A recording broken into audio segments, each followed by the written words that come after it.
Hai Historyzen, selamat datang di channel Padosen Sejarah edisi pengetahuan drama Korea termantul part 2. Drama Korea merupakan salah satu Hallyu atau Korean Wave yang menembus pasar internasional.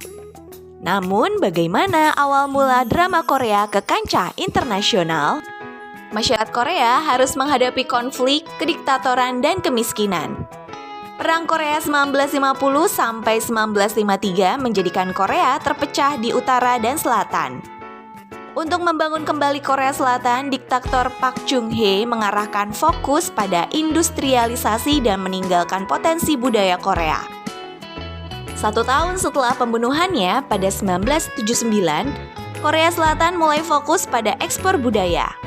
Awalnya berjalan lambat hingga datanglah dinosaurus. Jurassic Park adalah film tersukses di tahun 1993 yang memecahkan segala rekor dan menghasilkan hampir $1 miliar Amerika hanya di tahun tersebut. Hal itu menginspirasi pemerintah Korea Selatan berinvestasi di bidang media dan berpendapat penghasilan dari film Jurassic sama dengan penjualan 1,5 juta mobil Hyundai, salah satu ekspor terbesar di Korea. Ini mendorong pemerintah Korea untuk fokus pada industri hiburan dan mereka tidak main-main. Kementerian Budaya, Olahraga, dan Pariwisata segera berbenah dan membuat undang-undang promosi film dan mengundang Samsung untuk ikut investasi di industri perfilman. Semua berjalan lancar hingga 1997 terjadi krisis ekonomi ketika pemerintah meminjam dana miliaran dolar Amerika dari IMF. Presiden saat itu, Kim Dae-jung, memiliki strategi untuk mengatasinya krisis dengan cara mempromosikan budaya Korea.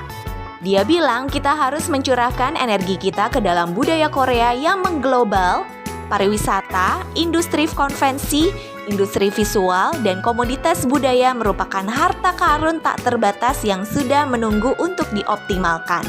Dan ternyata dia tidak salah. Kini, Korea Selatan telah menjelma menjadi salah satu negara industri maju, yaitu industri di Korea yang mampu menembus pasar internasional adalah industri hiburan, industri yang membuat Hallyu menjadi global.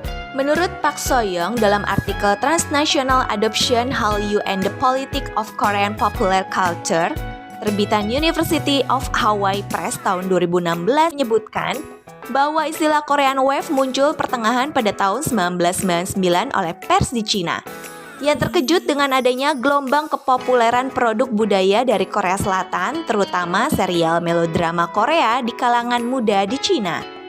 Drama telah menjadi produk budaya populer di mana budaya pop adalah budaya massa, budaya yang diproduksi massa untuk konsumsi massa.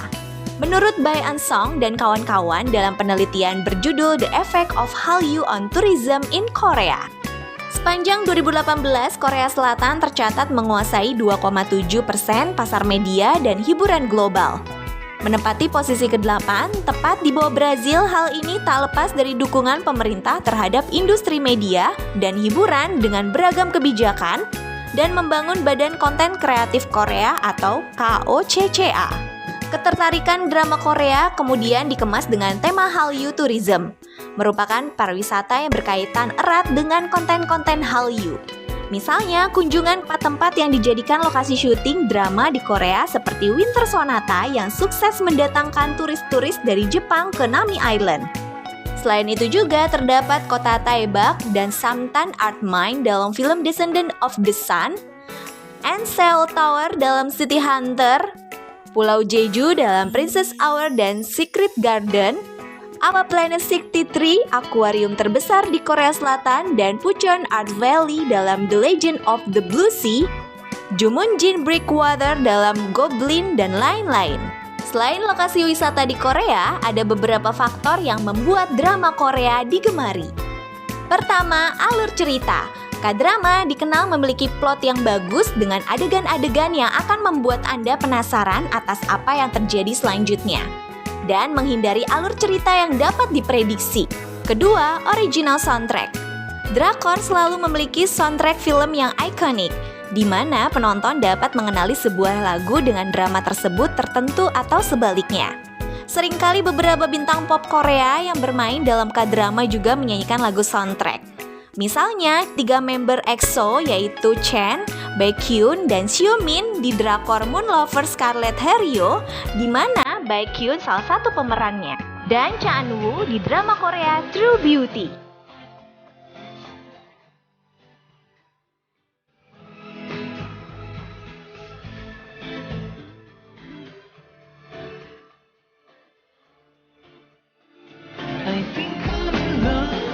Ketiga, kehidupan Korea yang menarik. K-drama memberi penonton gambaran sekilas tentang bagaimana kehidupan di Korea Selatan. Misalnya, makanan Korea, kebudayaan, fashion, dan teknologi pada penggunaan Kakao Talk atau brand Samsung dan LG. Crash Landing on You bahkan menampilkan gambaran kehidupan di Korea Utara melalui jalan cerita mereka. Keempat, keterkaitan dengan masalah sosial dan sehari-hari. Drama Korea memberi Anda jenis adegan romantis atau aksi yang biasa saja, tetapi mereka juga menunjukkan masalah dalam masyarakat Korea dan global yang hubungan dengan banyak orang. Misalnya tentang kesehatan mental, bunuh diri, intimidasi, ketidaksetaraan gender, korupsi, atau rasisme. Genre tentang keluarga dan sejarah juga umum di K-drama. Kelima, membantu Anda belajar bahasa Korea. Menonton drama Korea dapat membantu Anda mempelajari kosakata dan percakapan bahasa Korea seperti sarange, oppa, annyeong, omo, ego, debak, bogoshipo, jinja, kencana, miane, dan masih banyak lagi. Keenam, drakor mudah diakses dan banyak dibicarakan di sosial media. Tidak sulit untuk mulai menonton K-drama karena tersedia untuk streaming di berbagai situs secara global. Terlebih lagi, kualitas cerita yang baik dan rekomendasi membuat banyak orang membicarakannya, terutama di media sosial. Secara umum, drakor terbagi atas beberapa tipe. Pertama, drama action misalnya Vagabond dan Healer. Kedua, drama romantis seperti While You Were Sleeping dan The World of the Married. Ketiga, drama sejarah Korea atau Saeguk misalnya 100 My Prince dan Dongyi. Keempat, drama fantasi dan supranatural seperti My Love from the Star dan Hotel de Luna. Kelima, drama medis seperti Hospital Playlist dan Good Doctor. Keenam, drama keluarga semisal Reply 1988 dan What Happened to My Family. Ketujuh, drama hukum atau legal contohnya Law School dan Prosecutor.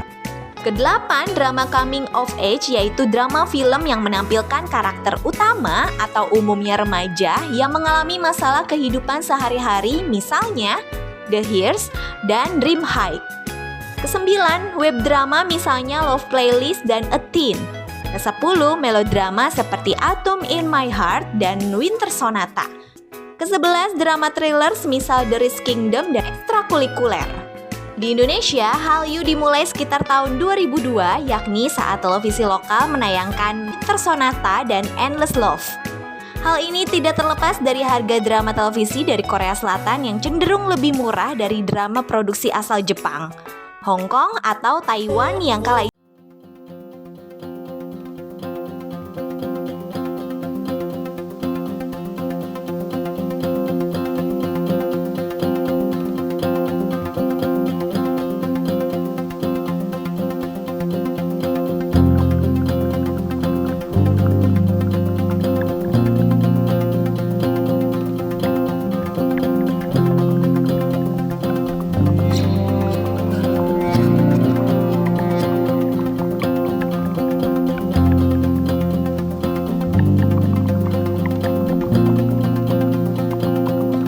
Perdini Putri dan rekan dalam sebuah jurnal ilmu komunikasi Universitas Telkom terbitan 2019, Trans TV menjadi stasiun televisi pertama yang menayangkan K-drama berjudul Mother Sea pada 26 Maret 2002. Lalu menyusul Indosiar dengan Endless Love pada 1 Juli 2002. Tercatat terdapat sekitar 50 judul drama Korea yang tayang di stasiun TV swasta Indonesia pada tahun 2011. Seiring berjalannya waktu, penonton drakor semakin meningkat ketika pandemi COVID-19 melanda Indonesia. Alfara Research Center menyebutkan bahwa menonton film merupakan aktivitas hiburan tertinggi ketiga setelah bersosial media dan browsing internet. dengan persentase 57,8% selama stay at home pada Agustus 2020. 41,3% responden menyatakan bahwa dalam seminggu mereka menonton drakor lebih dari 6 kali dengan rata-rata harian durasi menonton adalah 4,5 jam. Drama Korea menjadi berkah bagi Korea Selatan, namun bagi Korea Utara itu merupakan musibah. Bagaimana tidak, seorang dapat dihukum 15 tahun penjara atau dieksekusi mati apabila kedapatan menyelundupkan, mengedarkan, dan menonton drama Korea. Pada November 2021, seorang siswa dihukum mati karena menonton dan membagikan drama Squid Game. Bahkan 1 bulan kemudian, 7 orang kembali dieksekusi karena menonton drakor dan K-pop.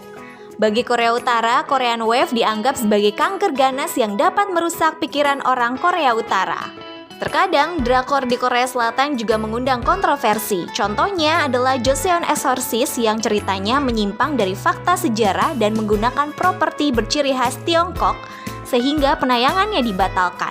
Selain itu, Rocket Boys yang menceritakan turnamen tim badminton Korea di Jakarta, Indonesia, diceritakan bahwa kamar hotel tim Korea di Jakarta dimanipulasi oleh panitia lokal agar atlet mereka tak nyaman.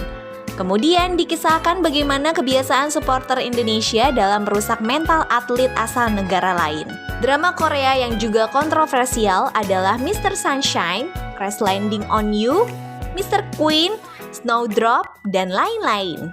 Menurut Matthew Grizzard, PhD, psikolog dan peneliti dari State University of New York mengatakan, orang-orang yang senang dan secara intens menonton drama romantis cenderung menjadi lebih sensitif, lebih peduli terhadap orang lain, menyukai keadilan, semakin loyal, respek terhadap otoritas, dan menghargai ketulusan. Walaupun terdengar positif, ternyata tidak selamanya penggemar drama romantis memberikan efek yang baik. Justru pada sekian orang ketika terlalu menyamakan kisah hidupnya dengan drama romantis malah berujung pada kekecewaan. Kamu tidak bisa menyamakan orang yang kamu sukai atau pasangan dengan karakter di dalam drama. Julia Liebman, profesor dari University of Michigan, mengatakan drama romantis bisa membuat penonton menjadi lebih sensitif sekaligus naif, terutama ketika kamu terlalu berharap mendapatkan pengalaman romantis seperti di drama yang ditonton. Justru bisa jadi berujung pada kekecewaan. Jadi bagi kalian penggemar K-drama, ingatlah bahwa hidup terkadang tidak seindah drama Korea, karena Anda sendirilah sang penulis skenario kehidupan sebelum hasil akhir ditentukan oleh sang produser alam semesta, yakni Tuhan Yang Maha Esa. Terima kasih Historizen sudah menonton channel Pak Dosen Sejarah. Jangan lupa subscribe, like, comment, and share. Follow juga Twitter and Instagram @padosensejarah.